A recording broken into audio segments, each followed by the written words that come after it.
So, Stephen, recently, and certainly over time, a lot of folks are curious about when do I claim Social Security? What's your perspective and what are some of your thoughts about the timing for Social Security claiming? Social Security is one of those things when you're talking to people who are it's maybe in their 40s or less, they're not really that sure that they're going to get it. And then when you're talking to people who are closer to retirement age, the decision and the conversation kind of tends to drift a little bit more towards how soon should I take it? And again, we talked about the planning process before, but this is where, again, for me, it's so big. We're always going to take into consideration what our expected retirement date is. And if we can avoid it, we don't want to start drawing Social Security before we retire.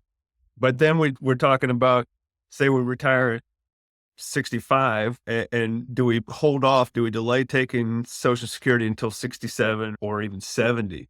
And that gets into sort of a more planning based discussion where we can go in and see, all right, do we have the savings? Do we have the funds to essentially bridge that gap between retirement and when we begin Social Security and still have the plan come to fruition? Recently, some of the conversations that I've had with folks is a big foundation is longevity.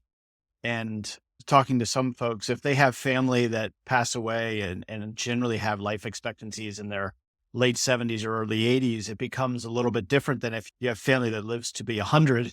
If you have family that lives to be 100, then sometimes that deferral decision is easier because of that opportunity for increased cash flow. And especially, let's say that spouse has family that lives to be 100, you defer that out for the primary earner and you're able to provide a benefit longer in their lifetime at a higher level. So it's an interesting topic and it's very unique, one individualized decisions that have to be made depending on the family scenario.